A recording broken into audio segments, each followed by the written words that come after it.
Hello students, welcome back. हमने अपनी पिछली वीडियो में पढ़ा था स्वर्ण मृग रोहंत के बारे में, जहाँ पर हमने पढ़ा था कि रानी जो है सपने में देखती है एक सोने के मृग को, जिसे वह पाना चाहती है क्योंकि वह उसके स्वप्न में जो है उपदेश दे रहा था। जिसके बाद जो है वह राजा से कहती है कि उसे वह स्वर्ण मृग जो है वह चाहिए, नहीं तो वह मर जाएगी। उसके बाद क्या है, राजा बहुत चिंतित थे। उन्होंने अपने संदेशवाहकों को पूरे राज्य में संदेश देने के लिए भेज दिया। एक संदेशवाहक राज्य के गांव-गांव में घूमता हुआ निषाद के गांव में जा पहुंचा। निषाद कौन? शिकारी। उसने ढोल बजाते हुए ऊंची आवाज में घोषणा की, जो भी राजा के लिए स्वर्ण मृग को खोज निकालेगा उसे भरपूर इनाम दिया जाएगा। जो भी, और वह बार बार इस घोषणा को जो है दोहरा रहा था। कौन दोहरा रहा था?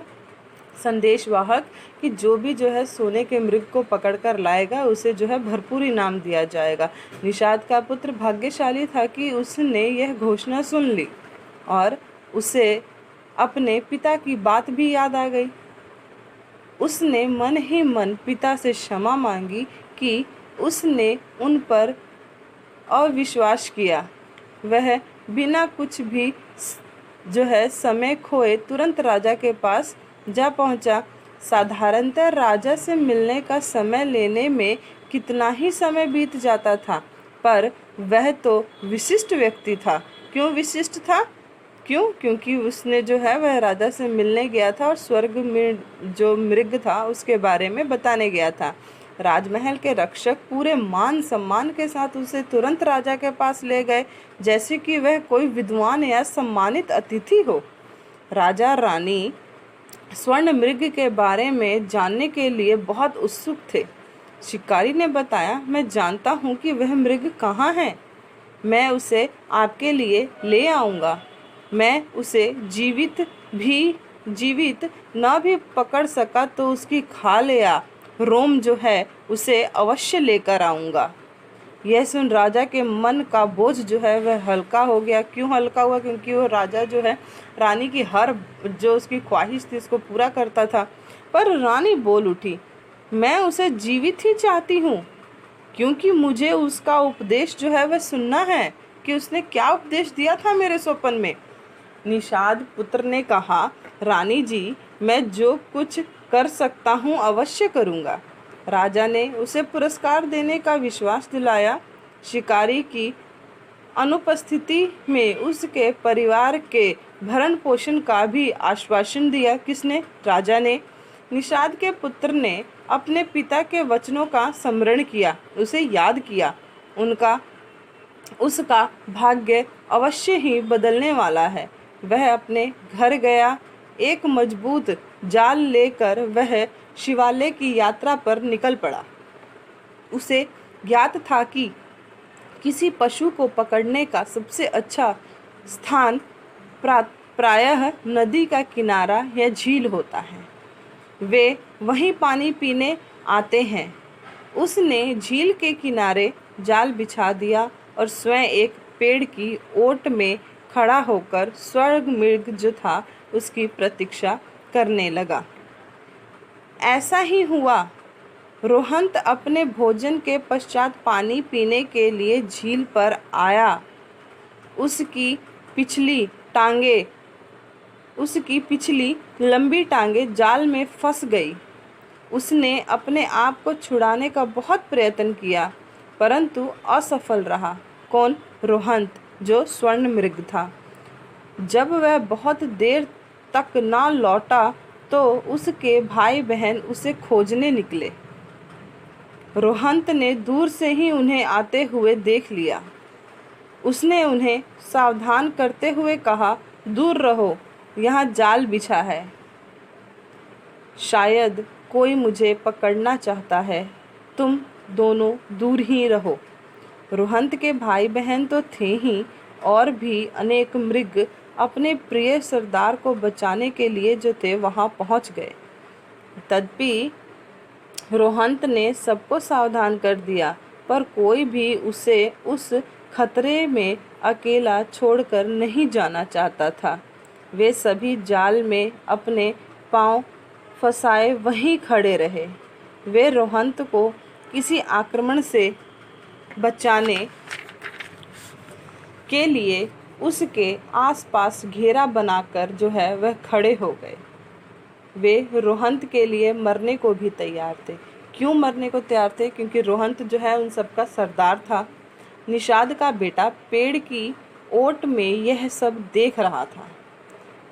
उस पर इस बात का बहुत प्रभाव पड़ा कि ये सब मृग रोहंत को कितना प्रेम करते हैं। वह सोचने लगा, इन श्रेष्ठ जीवों को पकड़ना या मारना बहुत बड़ा पाप कर्म होगा। यह पृथ्वी फट जाएगी और मुझे निगल जाएगी। मैं यह पाप नहीं करूँगा।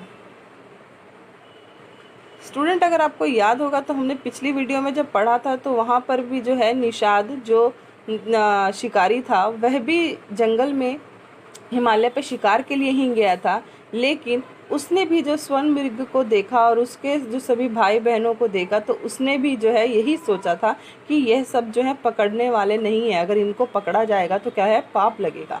उसके बाद क्या है, भला मैं राजा के पुरस्कार का क्या करूँगा?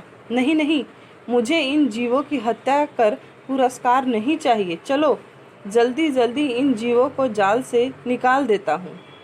निषाद का बेटा पेड़ की ओट से बाहर आया और एक एक कर मृगों को जाल से निकालने लगा। वह अभी जाल को खोल ही रहा था कि आश्चर्यचकित रोहंत ने पूछा, भाई यह तो बताओ, आप मुझे क्यों पकड़ना चाहते थे? आप यह अपनी इच्छा से कर रहे थे या किसी के कहने पर? अब यहाँ पर वह मृग वह पूछ रहा है। निषाद के बेटे ने बड़ी नम्रता से उत्तर दिया, हमारी रानी स्वर्ण मृग का उपदेश सुनना चाहती है। राजा ने उनकी इच्छा पूरी करने के लिए बहुत बड़े पुरस्कार की घोषणा की है। फिर आप हमें स्वतंत्र क्यों कर रहे हो? अभी मृग वो निषाद के बेटे से पूछ रहा है। रोहंत ने पूछा, फिर कहा, अब तो आपको कोई पुरस्कार नहीं मिलेगा। मैं नहीं चाहता कि आपको इतने धन की हानि हो।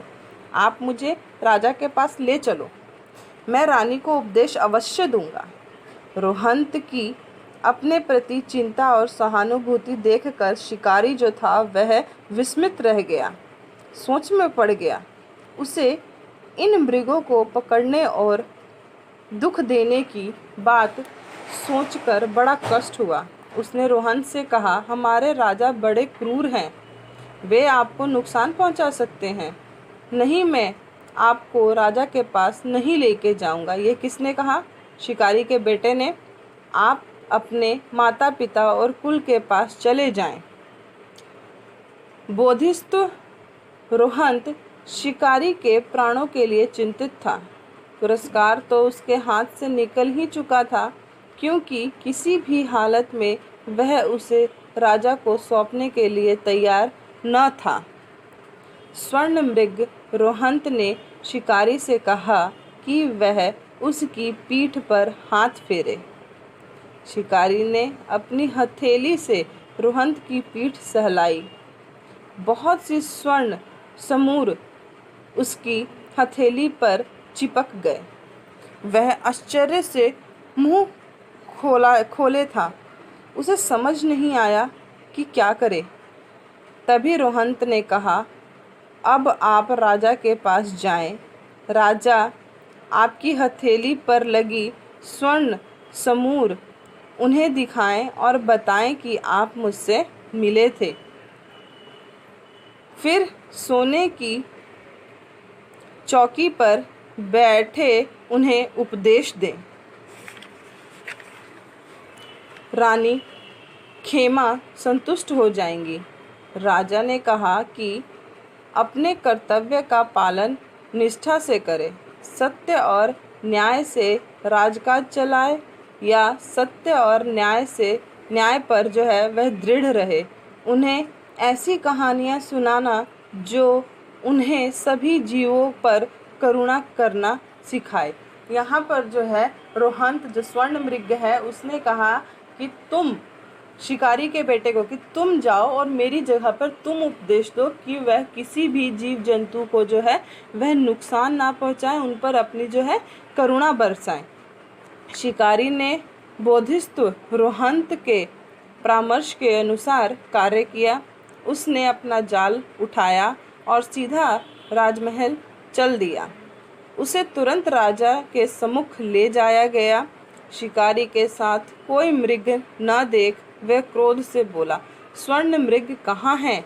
उसकी खाल कहाँ है? तुम खाली हाथ कैसे चले आए? शिकारी ने झुककर राजा का अभिवादन किया और बोला, स्वर्ण मृग मेरे जाल में फंस गया था और भी बहुत से मृग उसके साथ जानबूझकर मेरे फंदे में आ गए थे, क्योंकि वे अपने सरदार की रक्षा करना चाहते थे। वे तो उसके लिए अपने प्राण भी देने को तैयार थे। बहुत से और मृग भी आसपास ही खड़े थे। वे बहुत दुखी थे और इस इंतज़ार में थे कि उन्हें कोई आदेश दिया जाए, पर पूरे दृश्य ने मेरी आत्मा को हिला दिया। यह एक अपूर्व अनुभव था। मैं समझ गया कि यदि मैं स्वर्ण मृग को ले जाने का प्रयास करूंगा तो ये सब मुझे जो है मार देंगे। दूसरी ओर इन मृगों के सौंदर्य, विवेक और शाखा भाव ने मुझे बहुत ही प्रभावित किया। वे सब इतने महान आत्माओं के रूप में मेरे सामने आए कि मैंने निश्चय कर लिया कि मैं किसी को भी नहीं पकड़ूंगा। कुछ देर रुककर शिकारी ने फिर कहा, मृग सरदार रोहंत मेरे पुरस्कार के विषय में चिंतित था और उससे भी अधिक चिंतित था मेरे प्राणों के लिए। इसलिए उसने मेरी हथेली पर अपनी स्वर्णिम समूर की छाप दे दी। रोहंत ने कहा कि मैंने सोने की चौकी पर बैठ रानी को स्वर्णिम उपदेश दूं। अब जो है शिकारी राजा को बता रहा है कि मुझे रोहंत ने कहा है कि मैं सोने की चौकी पर बैठकर रानी को स्वर्णिम उपदेश दूं।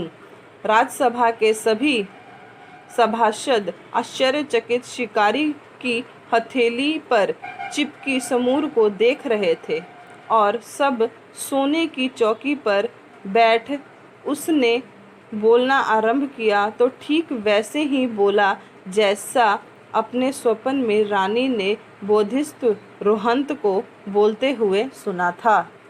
रानी शिकारी के उपदेश से पूरी तरह संतुष्ट हो गई। उसने बहुत धन धान्य देकर उसे सम्मानित किया, पर शिकारी का हृदय जो था वह अब परिवर्तित हो चुका था।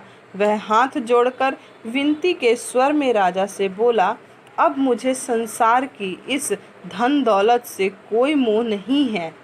कृपा मुझे हिमालय जाने की आज्ञा दें, जिससे मैं बोधिस्थ के मार्ग का अनुसरण कर सकूं। और शिकारी प्रसन्न चित्त हल्के मन से राजमहल से बाहर चला गया। यही थी आप लोगों की कहानी रोहंत जो है स्वर्ण मृग की, जहाँ पर एक जानवर ने, एक जीव ने जो है वह मनुष्य के हृदय को किस तरह से जो है परिवर्तित कर दिया, बदल दिया। स्टूडेंट, आप लोगों को जो है इस चैप्टर का नाम अपनी अपनी डायरी पर नोट करना है आज की तारीख में।